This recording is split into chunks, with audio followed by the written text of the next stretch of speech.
Hello students, आज के इस वीडियो सेशन में हम नंबर सिस्टम का दूसरा पार्ट करेंगे जो कि इरेशनल नंबर्स है, जो कि हमने लास्ट क्लास में लास्ट वीडियो सेशन में छोड़ दिया था। वो आज हम करेंगे और जहाँ पर से छोड़ा था वहीं पर से हम शुरू करने जा रहे हैं। लास्ट क्लास में जो हमने देखा था वो वॉक थ्रू देखा था नंबर लाइन सिस्टम पर। नंबर लाइन पर जब हम वॉक करते हैं और नंबर्स जो उस पर हमें जो नंबर्स मिलते जाते हैं वो अगर हम कलेक्ट करते जाएं तो हमें किस किस तरह के नंबर्स मिलेंगे, क्या क्या ग्रुप्स बनेंगे, वो हमने लास्ट वीडियो सेशन में डिस्कस किए थे। उसमें हम रैशनल नंबर तक पहुंच गए थे। रैशनल नंबर्स वो नंबर्स होते हैं जिनको कि हम p बाय क्यू की फॉर्म में लिख सकते हैं, जहाँ पर कि p एंड q जो है वो इंटीजर्स होते हैं और q जो है नॉट इक्वल टू 0 होना चाहिए।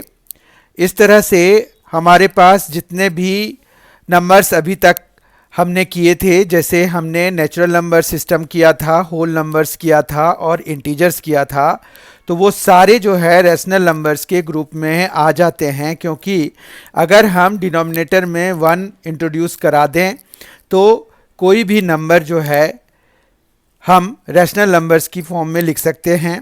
लास्ट सेशन में हमने ये भी देखा था कि फ्रैक्शंस या इक्विवेलेंट रैशनल नंबर्स क्या होते हैं। तो फ्रैक्शंस बहुत सारे हो सकते हैं और इक्विवेलेंट रैशनल नंबर्स भी बहुत सारे हो सकते हैं, लेकिन जो हमारा रैशनल नंबर होगा वो एक यूनिक रिप्रेजेंटेशन वाला होता है। उसमें हम p बाय क्यू की फॉर्म में तो लिखते हैं, लेकिन p बाय क्यू में जो है हमारे पास p और q इंटीजर्स होते हैं। और वो कैसे इंटीजर्स होते हैं, उनको क्या कहा जाता है, वो भी हमने देखा था। उसको हम वो जो दो इंटीजर्स हैं, जैसे p बाय क्यू है तो p and q are integers having no common factor. तो देखिए, कॉमन फैक्टर तो होगा ही, क्योंकि 1 जो है हर एक को डिवाइड करता है। 1 किसी भी नंबर, कोई भी नंबर ले लीजिए, 1 उसको डिवाइड करेगा ही करेगा। तो 1 तो हमेशा ही कॉमन फैक्टर है। तो इसीलिए अगर हम नो कॉमन फैक्टर की बात कर रहे हैं तो वहाँ पर हमें एक्सेप्ट 1 की बात है। मतलब हमें ये एज्यूम कर लेना पड़ेगा कि अगर नो कॉमन फैक्टर की बात हो रही है तो 1 के अलावा हो रहा है, कीपिंग 1 असाइड, क्योंकि 1 will always be a factor जो कि कॉमन होगा कोई भी दो नंबर में। ठीक है, तो अगर नो कॉमन फैक्टर लिख रहे हैं, अदर देन 1 लिखना जरूरी नहीं है, इट मस्ट बी अंडरस्टूड। तो अगर कोई कंफ्यूजन नहीं है तो हम यहाँ पर लिख सकते हैं अदर देन 1। पर ये वो है कि आपके पास ये तो पक्का ही है कि 1 तो कॉमन फैक्टर होना ही होना है, तो इसलिए इसको ना भी लिखें। We can get away without it, मतलब हम जो है विदाउट राइटिंग कि अदर देन 1, वो हम जो है लिख सकते हैं।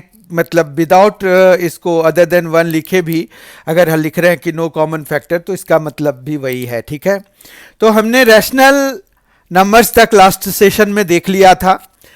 और अगर आप लोगों में से किसी ने वो वीडियो नहीं देख पाए हैं तो आप जो है उस वीडियो को प्लेलिस्ट जो 9th क्लास के लिए बना हुआ है, क्लास 9th मैथमेटिक्स के लिए बना हुआ है, M&C एजुकेशन का प्लेलिस्ट है वो, तो उसमें जाकर देख सकते हैं। तो उस प्लेलिस्ट का जो लिंक है वो डिस्क्रिप्शन बॉक्स में प्रोवाइडेड है, तो उसको आप क्लिक करके हमेशा उस पूरे प्लेलिस्ट को देख सकते हैं, उसमें क्या क्या वीडियोस हैं।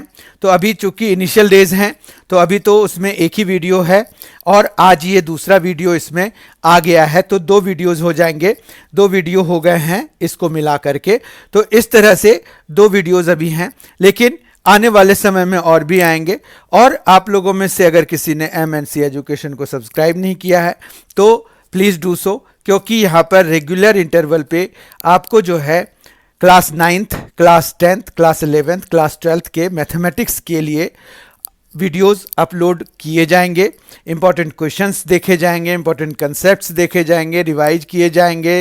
There will be so many events happening तो यहाँ पर जो है दैट विल टेक प्लेस। तो आप जो है इसको सब्सक्राइब कर लीजिए M&C एजुकेशन चैनल को, और बेल आइकन भी प्रेस कर दीजिए ताकि आपको सारे जितने भी वीडियोस इसमें अपलोड किए जाएंगे तो उसकी नोटिफिकेशन आपको मिलती रहे। आइए आज का सेशन शुरू करते हैं। इसमें जो है अभी हमने रिकैप लिया कि पिछले सेशन में हमने क्या किया था, कहाँ तक पहुँच पाए थे, हम रैशनल नंबर्स तक पहुँच पाए थे। इसके बाद हमने एक्सरसाइज 1.1 एनसीईआरटी का सॉल्व किया था। पूरी तरह से हम एक्सरसाइज जो एनसीईआरटी बुक है उसको सॉल्व करेंगे और फिर हम एग्जाम्पलर भी सॉल्व करेंगे पूरी तरह से। तो हम जो है सेशन बाय सेशन, एक सेशन में कोशिश करेंगे कि एक पूरी एक्सरसाइज चाहे एनसीईआरटी की हो चाहे एग्जाम्पलर की हो, हम उनको सॉल्व कर दें, और जैसे भी स्टूडेंट की डिमांड होगी उस हिसाब से हम जो है किसी और भी बुक की के एक्सरसाइजेज को सॉल्व कर सकते हैं, उसके किसी स्पेसिफिक प्रॉब्लम्स को डिस्कस कर सकते हैं। तो वो जो है स्टूडेंट जैसे भी रिक्वायरमेंट भेजेंगे उसके हिसाब से किया जाएगा। पर एनसीईआरटी का जो मेन कोर्स बुक है और एनसीईआरटी का जो एग्जाम्पलर है उनको तो हम सॉल्व करेंगे, हर एक एक्सरसाइज को सॉल्व करेंगे। एक सेशन में अगर कोई एक्सरसाइज बाय द वे नहीं हो पाएगा तो उसे जो है हम 2 सेशंस में, या हो सकता है मोर देन 2 सेशंस में भी, जैसा भी, अगर उसकी लेंथ मान रखिए कि किसी एक्सरसाइज की लेंथ इतनी बड़ी होगी जो कि which will require more time, तो हम जो है उसको 3 पार्ट में या इवन मोर देन 3 पार्ट्स भी, वो देखा जाएगा, समय की बात है। तो अभी फिलहाल तो एक एक्सरसाइज एक सेशन में आ जा रहा है, तो जब तक ये फिट बैठ रहा है तब तक तो हम यही कंटिन्यू करते हैं कि एक सेशन में एक वीडियो सेशन में एक एक्सरसाइज जो एनसीईआरटी का है वो हम खत्म करेंगे। ठीक है, तो आज का सेशन शुरू करते हैं। आज जो हमें करना है वो हमें करना है इरेशनल नंबर्स। इरेशनल नंबर्स जो है उसको डिफाइन करने के लिए हमने जैसे रैशनल नंबर को डिफाइन किया था, तो हम जो है इरेशनल नंबर्स को डिफाइन करने के लिए रैशनल नंबर्स के डेफिनेशन का ही सहारा लेंगे। ठीक है, देखिए रैशनल नंबर को हमने कैसे डिफाइन किया था। तो रैशनल नंबर जो है कोई भी नंबर जिसको कि हम p बाय क्यू की फॉर्म में लिख सकते थे उसको हम रैशनल नंबर कहते हैं। यहाँ पर p एंड q आर को प्राइम इंटीजर्स होते हैं। को प्राइम भी हमने डिस्कस कर लिया है, और साथ में एक और बात हमें जो देखना होता है वो है p एंड q जो है वो नॉट इक्वल टू 0 होना चाहिए। तो ये जो है यहाँ पर यही है कि p बाय q की फॉर्म में हम रैशनल नंबर, कोई भी नंबर, इसको अगर हम p बाय q की फॉर्म में लिख सकते हैं जहाँ पर p एंड q आर को prime integers and q is not equal to 0, तो हम जो है उसको रैशनल नंबर कहते हैं। तो यानी कि इरेशनल नंबर को अगर हम इसी की मदद से डिफाइन करेंगे तो इरेशनल नंबर्स को हम कैसे डिफाइन कर पाएंगे। कोई नंबर जिनको कि हम जो है p बाय q की फॉर्म में ना लिख पाए। ठीक है, तो any number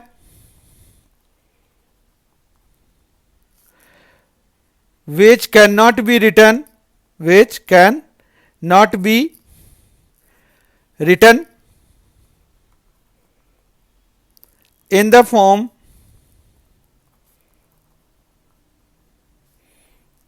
of p by q, where p and q are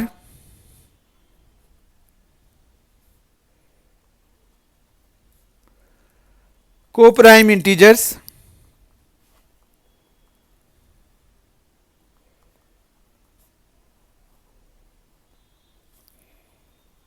and q is not equal to 0। तो बस यहां पर कांट बी रिटर्न लिख दिया तो उससे जो है ये इरेशनल नंबर हो गया। लेकिन इसमें जो है एक कोई क्लैरिटी वाली बात यहां पर बन नहीं रही है, तो इसलिए हम रैशनल नंबर को एक और डेफिनेशन से जानते हैं। रैशनल नंबर को आइए हम सीखेंगे कि रैशनल नंबर को और किस तरीके से हम डिफाइन कराएं जो कि हमारा इरेशनल नंबर अच्छी तरह से डिफाइन हो जाए। ठीक है, मतलब ये डेफिनेशन जो है वो इरेशनल नंबर के हिसाब से हम रैशनल नंबर को डिफाइन कर रहे हैं। तो रैशनल नंबर में अगर आप एक और बात देखें तो पी बाय क्यू की फॉर्म में लिखे जा सकते हैं। तो यहां पर जो है रैशनल नंबर के साथ एक और बात है कि या तो टर्मिनेटिंग डेसिमल हो जाए।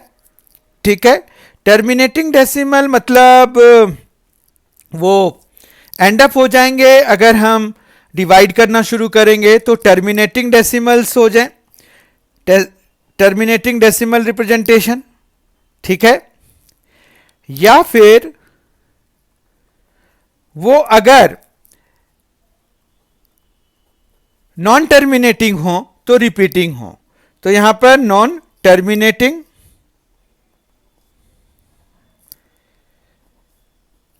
बट रिपीटिंग, ये दो में से कोई एक तो पक्का ही होगा। या तो जो भी कोई भी रैशनल नंबर अगर आप लेंगे वो या तो टर्मिनेट हो रहा होगा जब आप डिवाइड कराएंगे उसको डेसिमल की फॉर्म में लिखेंगे, या फिर वो टर्मिनेट नहीं करेगा लेकिन वो रिपीट करेगा। ठीक है, तो ये भी हम देखेंगे आगे के आने वाले सेशंस में कि रैशनल नंबर जो पी बाय क्यू की फॉर्म में या कोई भी रैशनल नंबर वो कब टर्मिनेटिंग डेसिमल रिप्रेजेंटेशन देता है और कब non terminating and repeating decimal representation देता है। उसके लिए कंडीशंस होते हैं, वो कंडीशंस भी हम कंसीडर करेंगे। पर अभी हमने रैशनल नंबर्स को इस तरह से डिफाइन कर लिया कि टर्मिनेटिंग डेसिमल रिप्रेजेंटेशन हो और या non terminating but repeating decimal representation हो। तो इरेशनल नंबर्स इसी हिसाब से क्या होंगे, इरेशनल नंबर्स वैसे नंबर हो जाएंगे जिसमें कि नॉन टर्मिनेटिंग एंड यहां बट है, यहां पर non terminating and non repeating वाला रिप्रेजेंटेशन हो जाए। ठीक है, non terminating and non repeating.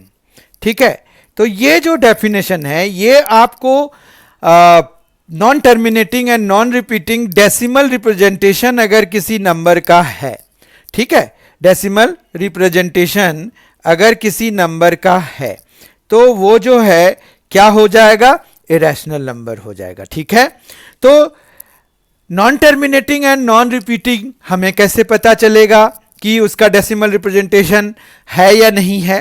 तो हमारे पास बहुत सारे एग्जाम्पल्स हैं, जैसे √2 है, √3 है, √5 है, √7 है। इस तरह के नंबर्स जो हैं जब इनका रूट अंडर निकालने की कोशिश की गई, इनके रूट अंडर को निकालने का प्रयास किया गया, तो ये non terminating and non repeating decimal representation दे रहे थे। They were giving us non terminating and non repeating decimal representation.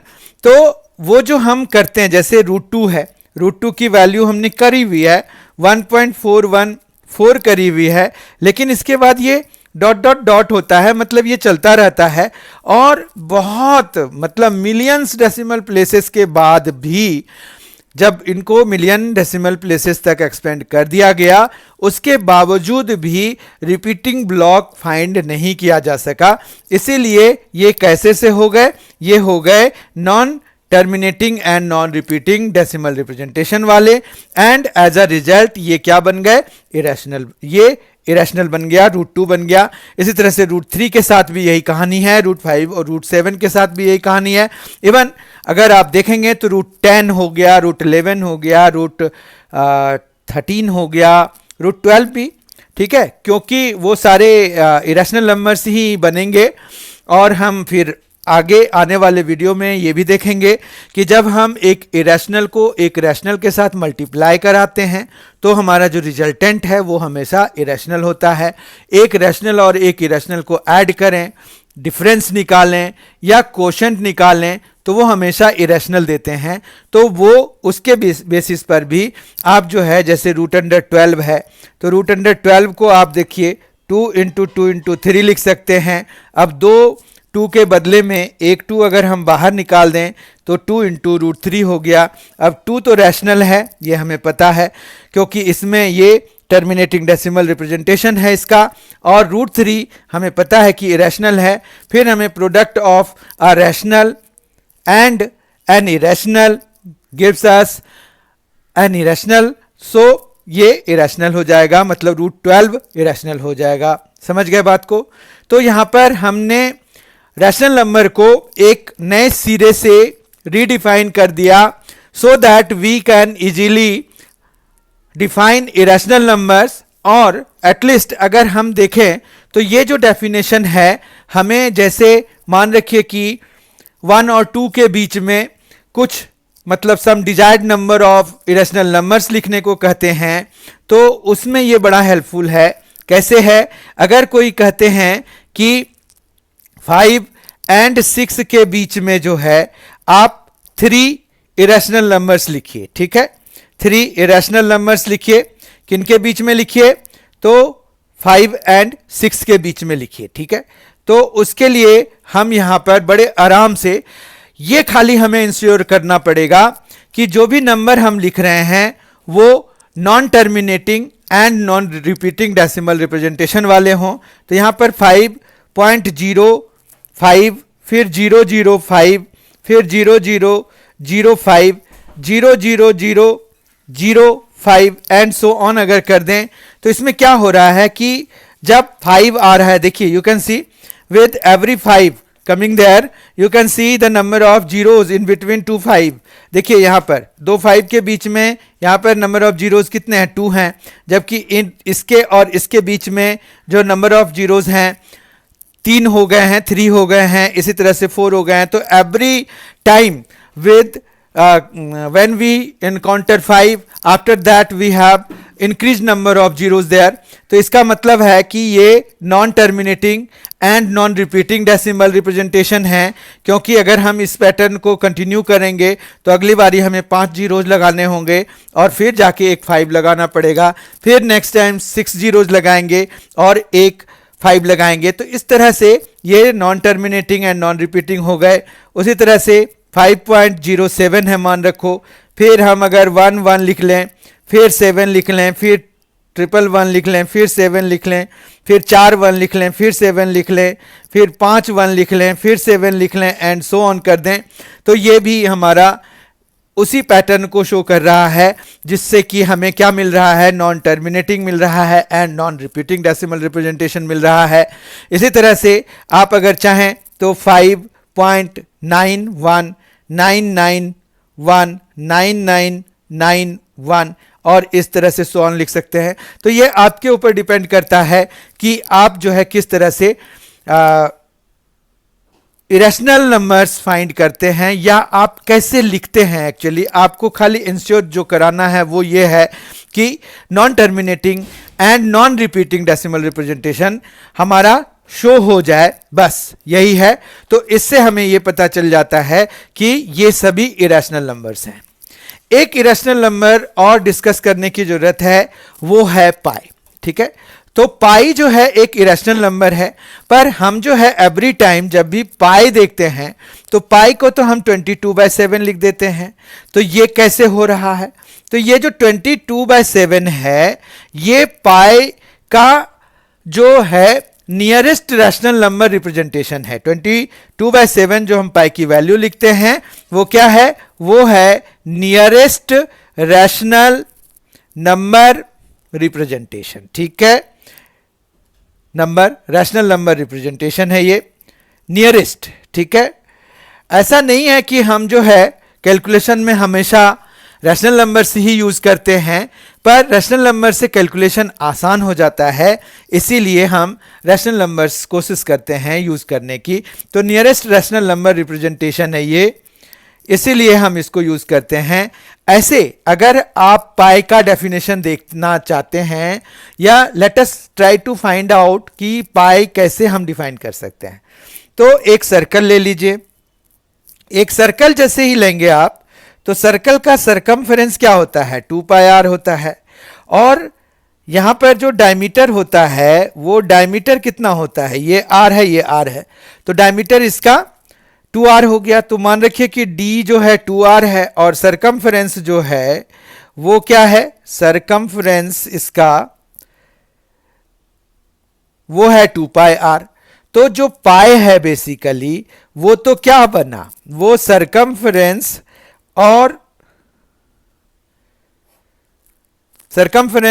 और इसके डायमीटर का रेशियो है।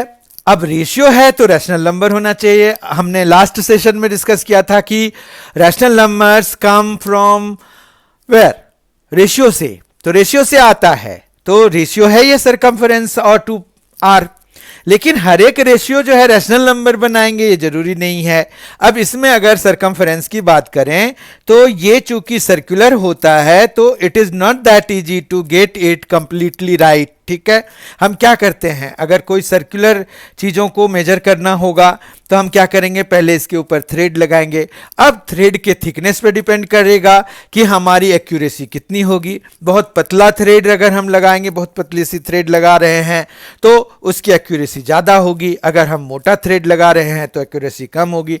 इस तरह से we can never get the exact measurement of this circular thing. तो इसका मतलब यह है कि ये जो सरकमफ्रेंस है यही इरेशनल है। अब इरेशनल का अगर हम रेशियो ले भी लेते हैं किसी रैशनल के साथ तो वो जो है हमारा क्या बनेगा, वो बनेगा इरेशनल ही। इसीलिए जो पाई है वो इरेशनल हो जाता है। तो ये जो है हमें एक्सप्लेन करना है एक्सरसाइज में भी, तो वहाँ पर भी हम इसको फिर से एक बारी देखेंगे कि कैसे मतलब हम अभी यहाँ पर जो हमने डिस्कस किया बस हम वहाँ पर रीस्टेट कर देंगे और हमारा वो सॉल्व हो जाएगा। इस तरह से हमने इरेशनल नंबर्स क्या होते हैं वो जानने का प्रयास किया है इस वाले वीडियो सेशन में। आइए अब एक्सरसाइज 1.2 हम सॉल्व करेंगे। एनसीईआरटी का एक्सरसाइज 1.2 हम सॉल्व करने जा रहे हैं। एक्सरसाइज 1.2 का पहला क्वेश्चन है, state whether the following statements are true और फॉल्स, जस्टिफाई योर आंसर्स। पहला पार्ट है इसमें, every irrational number is a real number. दूसरा है, every point on the number line is of the form root under m where m is a natural number. Every real number is an irrational number.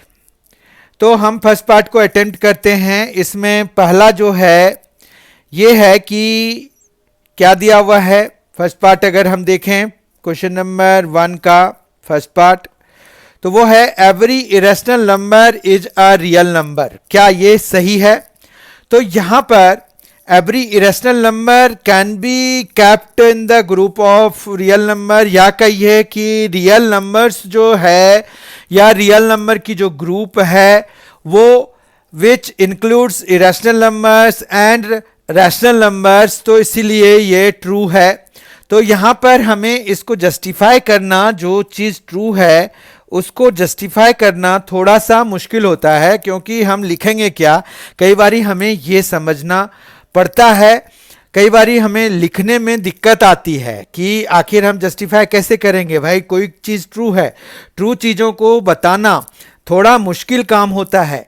तो यहाँ पर हम true तो लिख देंगे क्योंकि हमें पता है कि इरेशनल नंबर्स सारे ही रियल नंबर होते हैं। कोई भी इरेशनल नंबर आप ले लीजिए वो रियल नंबर के ग्रुप में आते हैं। बस यही हमारा है कि हम अपने जो जस्टिफिकेशन है उसको भी हम इसी सेंटर के हिसाब से रखेंगे, इसी के इर्द गिर्द रखेंगे कि यहाँ पर हम देंगे कि सिंस जितने भी कलेक्शन ऑफ इरेशनल नंबर्स हैं वो सारे रियल नंबर में आते हैं, या फिर यहाँ पर लिखेंगे कि सिंस रियल नंबर्स जो हैं, रियल नंबर्स इंक्लूड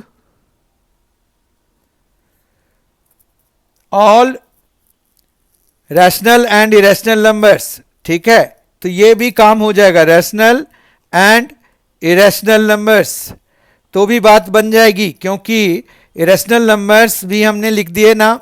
तो यानी कि अगर हमारे पास रियल नंबर जो है वो क्या कर रहे हैं, all rational and irrational numbers को अगर इंक्लूड कर रहे हैं तो इसका मतलब है कि हर एक इरेशनल नंबर रियल नंबर है। ठीक है, तो ये लिख सकते हैं आप। तो इस तरह से लिखिए, या फिर दूसरा आप लिख सकते हैं कि since collection of real numbers is made up of rational and irrational numbers. ये बात ये है कि आप अपने आंसर को, अपने जस्टिफिकेशन को किस तरह से फ्रेम करते हैं, it depends upon you totally. क्योंकि आप जितनी अच्छी इंग्लिश लिख सकते हैं आप लिखिए, उसमें कोई दिक्कत नहीं है, पर अगर आप सिंपल इंग्लिश भी लिखेंगे तो आपका गलत नहीं होगा, ये भी ध्यान रखिए। अब हम दूसरे पार्ट पर जाते हैं। Every point on the number line is of the form root under m where m is a natural number. क्या ये जरूरी है कि हर एक पॉइंट जो नंबर लाइन पर है उसको हम रूट अंडर एम की फॉर्म में लिख पाएं, और वो भी एम तब जब नेचुरल नंबर हो। अगर आप रियल नंबर की बात कर रहे हैं तो हमारे पास रियल नंबर में 0 भी एक पॉइंट होता है, -1 भी एक पॉइंट होता है, -2 भी होता है। इनफैक्ट अभी तो हम सिर्फ इंटीजर्स लिख रहे हैं यहाँ पर, हमारे पास इनके बीच में भी मिलियंस ऑफ पॉइंट्स होते हैं, ठीक है। तो अगर हम इस तरह से देखें तो हमारे पास क्या, every point on the number line, अगर हम सिर्फ इनको ही मोटा मोटा अगर हम कंसिडर करें कि हमारे पास इंटीजर्स हैं, मान रखिए नंबर लाइंस पे इंटीजर्स हैं, तो क्या ये सारे root under of m where m is a natural number की फॉर्म में लिख सकते हैं क्या? तो देखिए यहाँ पर जीरो जो है रूट अंडर ऑफ 0 होता है, ठीक है ना। 0 को आप क्या लिख सकते हैं, रूट अंडर ऑफ 0। लेकिन 0 क्या नेचुरल नंबर होता है? नहीं।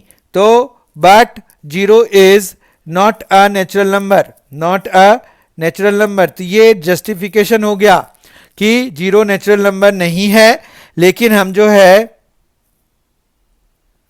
इसको रूट अंडर ऑफ 0 लिख सकते हैं, ये वाले को।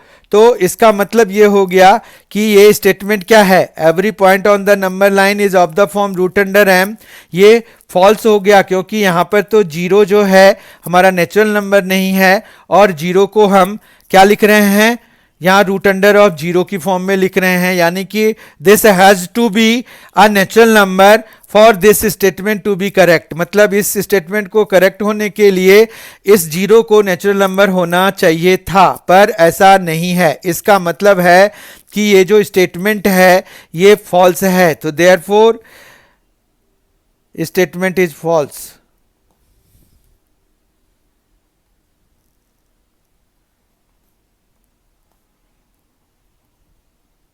कोई प्रॉब्लम नहीं है। Let us move on to the third.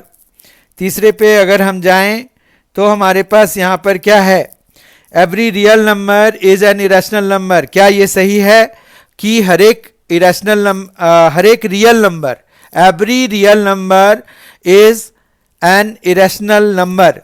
तो यहाँ पर हमें काउंटर एग्जाम्पल देना होगा, क्योंकि रियल नंबर तो बिगर ग्रुप है, तो उसमें इरेशनल नंबर भी होते हैं, रैशनल नंबर भी होते हैं। मतलब ये स्टेटमेंट तो फॉल्स है। पहले अगर हम ऊपर से देख लें तो भी हमें ये पता चल रहा है कि ये स्टेटमेंट फॉल्स है।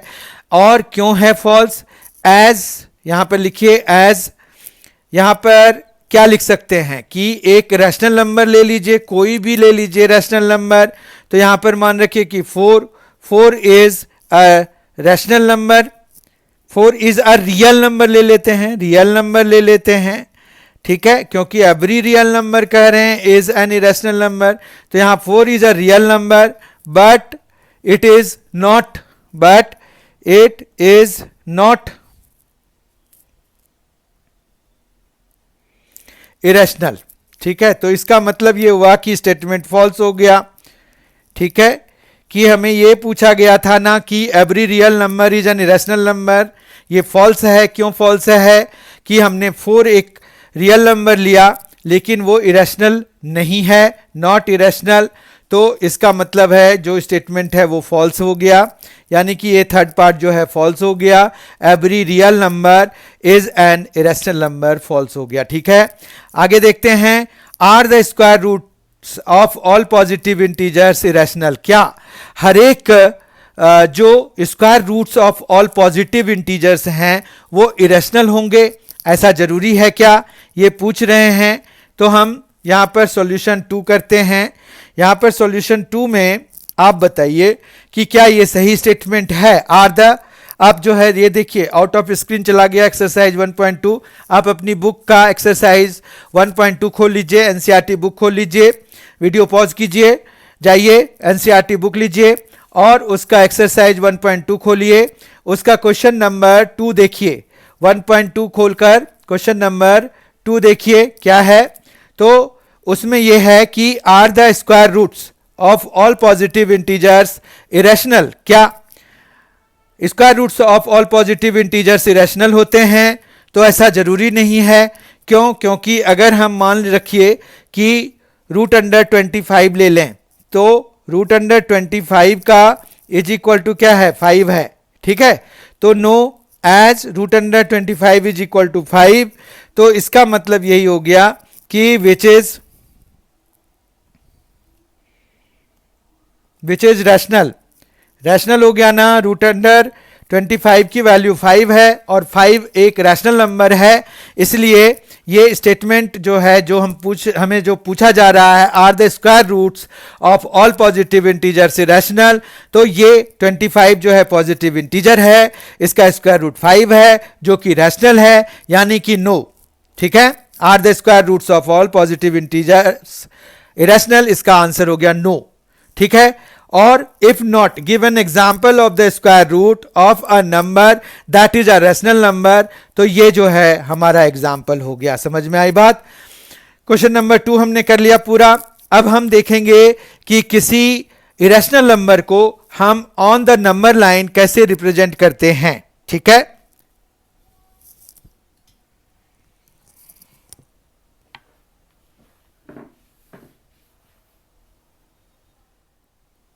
देखिए रूट 5 को हमें रिप्रेजेंट करना है। आप अपने अपने एनसीईआरटी बुक्स में देखिए, क्वेश्चन नंबर जो 3 है उसमें हमें रूट 5 को रिप्रेजेंट करना है नंबर लाइन पे। तो रूट 5 को हम कैसे रिप्रेजेंट कर सकते हैं ऑन नंबर लाइन? तो लेट अस सी दैट। उसके लिए हमें जो है क्या करना पड़ेगा? तो पाइथागोरियन जो है डिवीजन करना पड़ेगा, मतलब so that we can apply Pythagoras theorem there. तो रूट 5 है अगर, तो यहां पर देखिए आप इसको कैसे ब्रेक कर सकते हैं? 2 स्क्वायर वो 4 होता है, प्लस 1 स्क्वायर, तो ये कितना आ जाएगा? 2 स्क्वायर हो जाता है 4 और 1 स्क्वायर हो जाता है 1, तो ये आ गया 5। ठीक है, तो अगर हम पाइथागोरस थ्योरम लगा रहे हैं जिसमें कि 2 परपेंडिकुलर साइड्स में से एक को हम 2 यूनिट्स और एक को हम 1 यूनिट रख लें, तो 2 स्क्वायर प्लस 1 स्क्वायर ये हमें ये मिलेगा और ये मिलेगा, यानी कि हाइपोटेनियस की लेंथ जो है रूट अंडर 5 यूनिट्स की बनेगी। ठीक है, अब हमें चूंकि इसको नंबर लाइन पे रिप्रेजेंट करना है तो उसके लिए हमें एक नंबर लाइन बनाना होगा।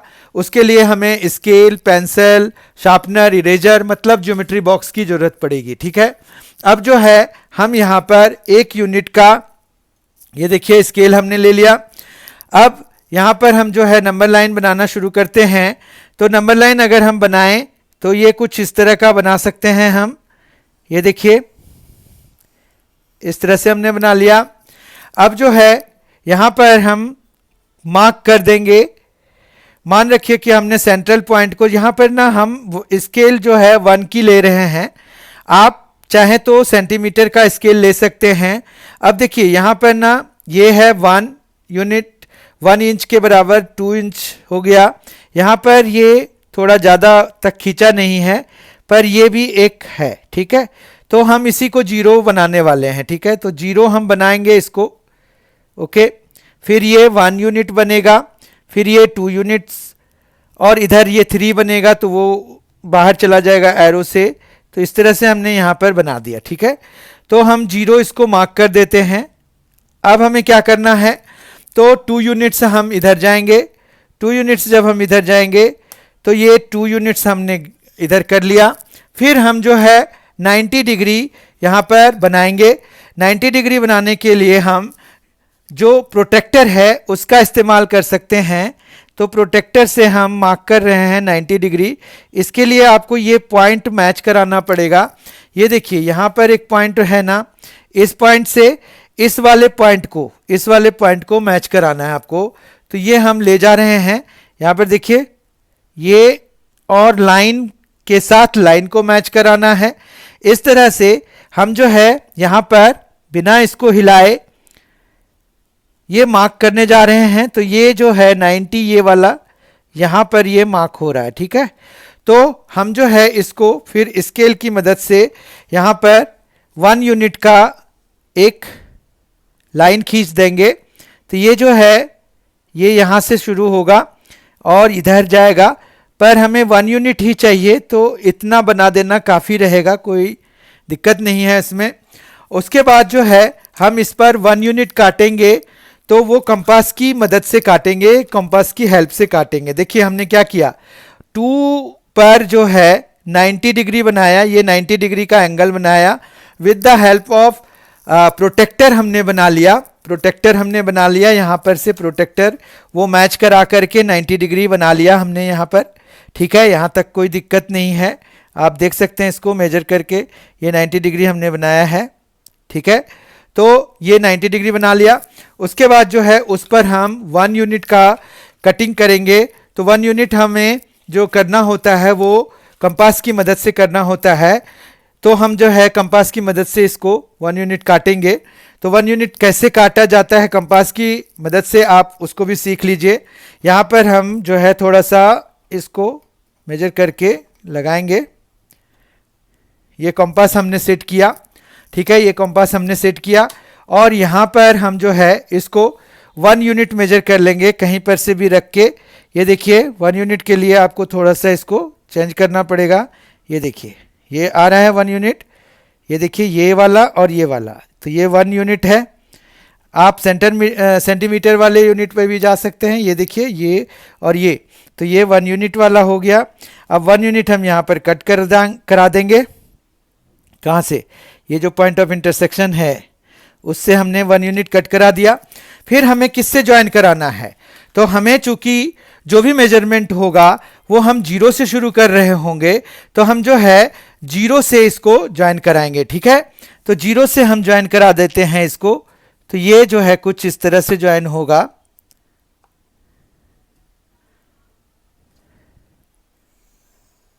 जीरो से ये ज्वाइन करा दिया, ठीक है। अब जो ये लेंथ है यही है हाइपोटेनियस, ये जो देख रहे हैं ये हाइपोटेनियस है।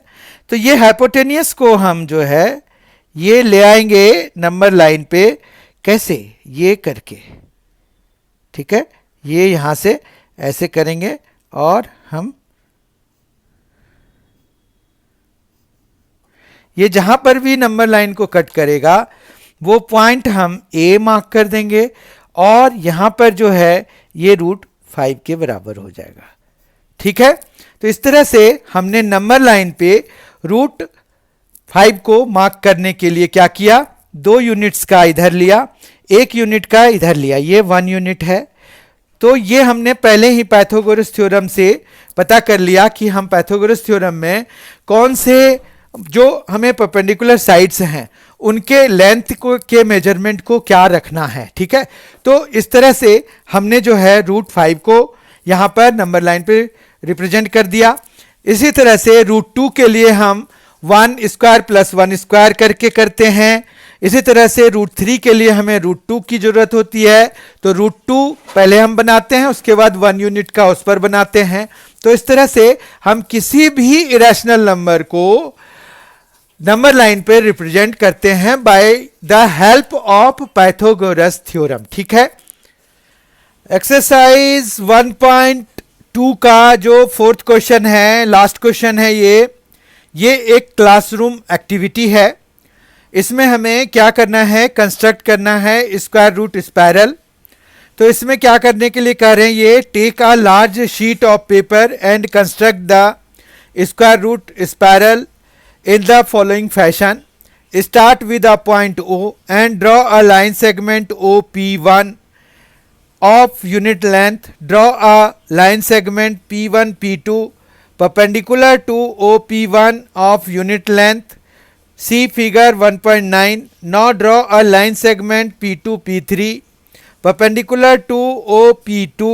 Then draw a line segment P3 P4 perpendicular to OP3. continuing this manner you can get a line segment Pn minus 1 Pn by drawing a line segment of unit length perpendicular to OPn minus 1. In this manner you will have created the points P2 P3 so on Pn so on and joined them to create a beautiful spiral depicting root 2 root 3 root 4 and so on. ठीक है, तो यहाँ पर हमें क्या करना है, यहाँ पर जैसे O एक पॉइंट ले लें और उससे 1 यूनिट का, तो यहाँ पर हम जो है थोड़ा कंपास कम ही यूज़ करें अगर, तो 1 सेंटीमीटर ही ले लेते हैं. ये देखिए ये 1 सेंटीमीटर है, तो 1 सेंटीमीटर हमने ले लिया. यहाँ पर देखिए ये हमारा यहाँ पर 0 है, यहाँ पर 1 है, ये 1 है, 1 सेंटीमीटर है. देखिए तो ये 1 यूनिट का हमने ले लिया. अब इस पर जो है हमें 1 यूनिट का एक परपेंडिकुलर ड्रॉ करना है. ओ हमने कर लिया. अब परपेंडिकुलर ड्रॉ करने के लिए हम डी की मदद लेंगे. ये प्रोटेक्टर है, प्रोटेक्टर की मदद लेंगे और हम जो है यहाँ पर 90 डिग्री के लिए काम करेंगे. पर हम इतनी लंबी लाइन नहीं खींचेंगे. हम जो है ये डॉट जो हमने बनाया वो हमारे काम का है और ये यहाँ से है. जब हम ज्वाइन कराएंगे तो सिर्फ हमें 1 सेंटीमीटर लेना है.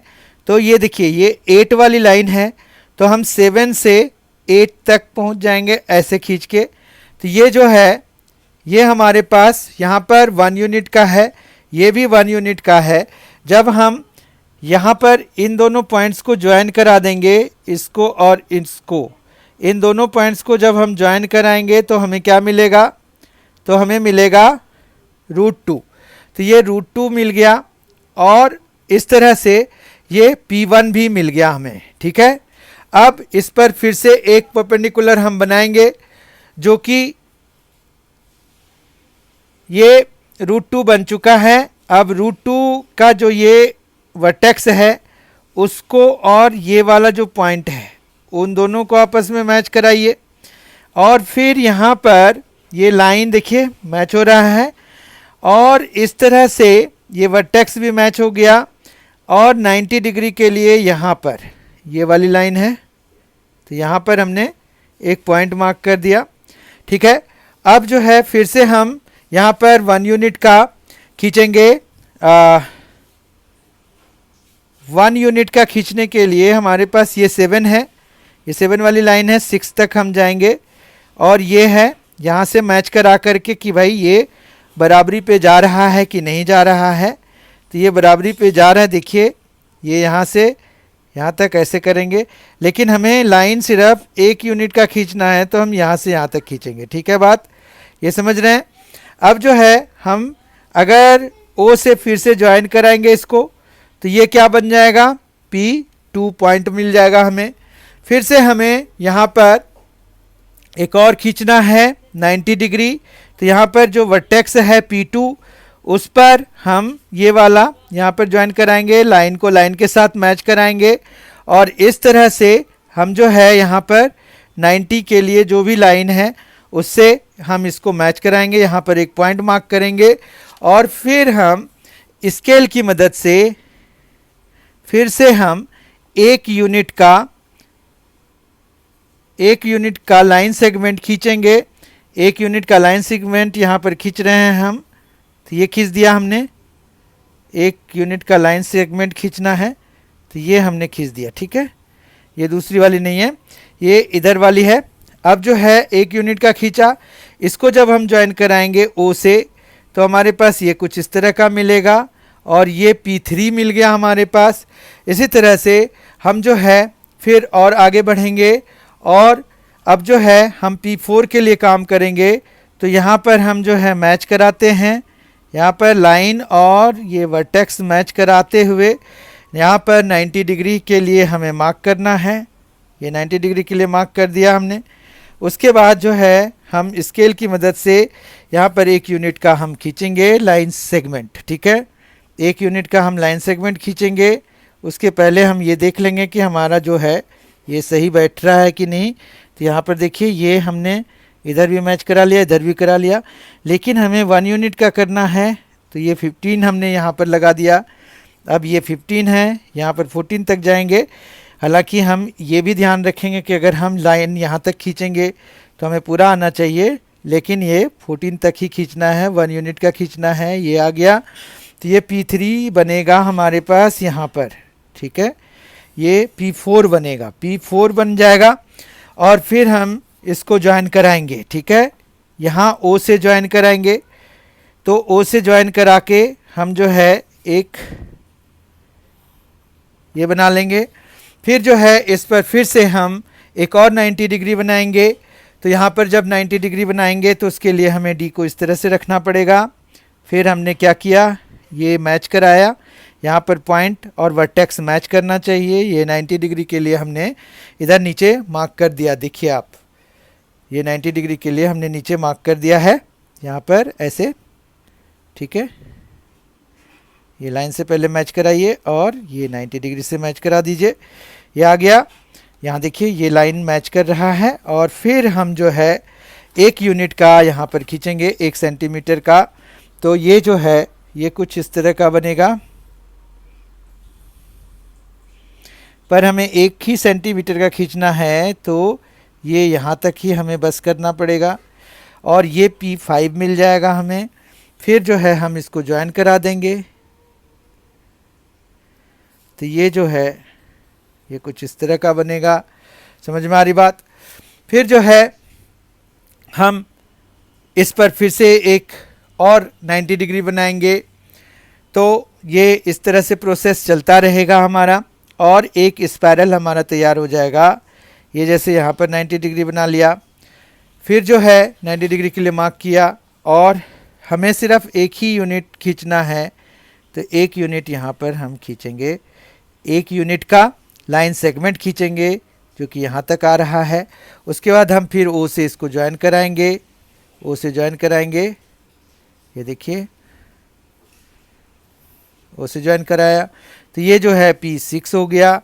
फिर हम जो है इस पर एक और 90 डिग्री बनाएंगे।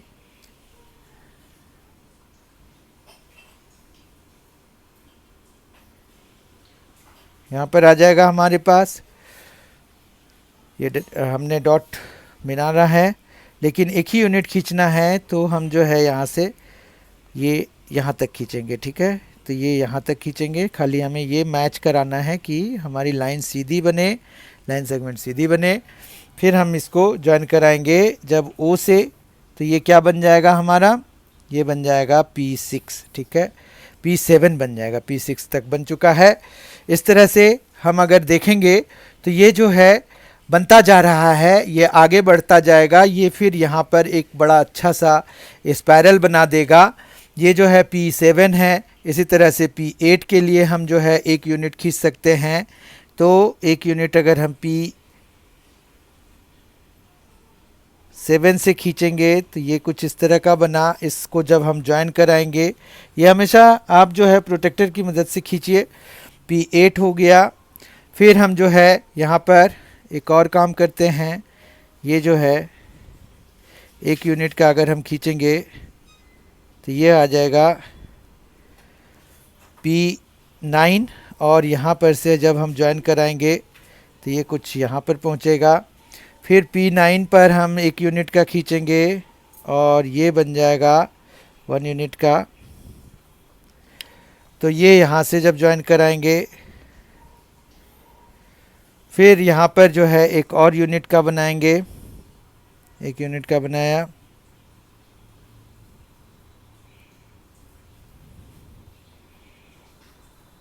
फिर इसको O से ज्वाइन कराएंगे।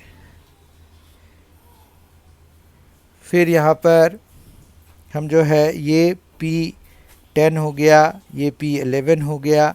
इस तरह से P12 के लिए हम जाएंगे, P12 के लिए। तो ये P12 के लिए हो गया, यहाँ तक पहुँचे। उसके बाद जो है हम इसको ज्वाइन करा देंगे। तो ये आ जाएगा हमारे पास P12।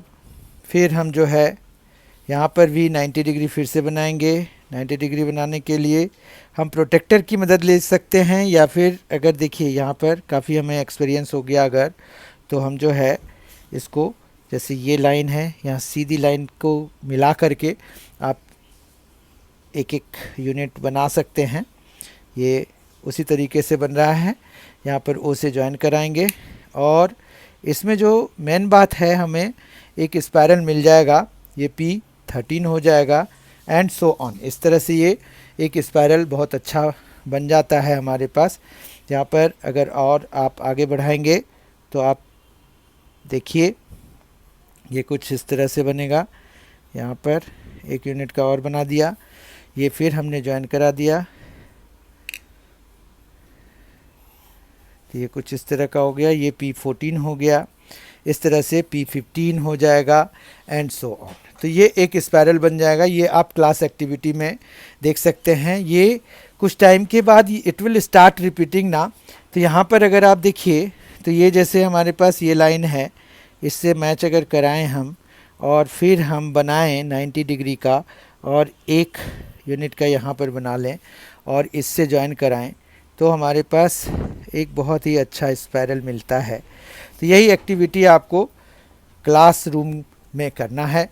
तो इस तरह से हमने आज जो है एक्सरसाइज 1.2 पूरी तरह से सॉल्व किया। इसमें जो क्लास एक्टिविटी है वो भी हमने देखा कि कैसे हमें उसको अटेम्प्ट करना है, वो भी हमने सॉल्व किए।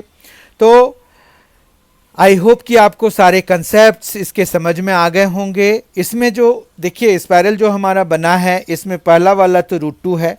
अब ये √2 है और ये 1 यूनिट का है, तो ये क्या बन गया, √3 बन गया। फिर ये √3 है और ये 1 यूनिट का है, तो ये क्या बन गया, √4 हो गया या फिर 2 हो गया, क्योंकि √4 की वैल्यू 2 हो जाती है। फिर ये √5 हो गया, इसी तरह से √6 हो गया, √7 हो गया, √8 हो गया, √9 हो गया, √10 हो गया, √11 हो गया, √12 हो गया, √13 हो गया, √14 हो गया, √15 हो गया, √16 हो गया, और इस तरह से ये पूरा एक और चक्कर हम लगा सकते हैं। तो ये एक बहुत अच्छा स्पायरल बन जाता है।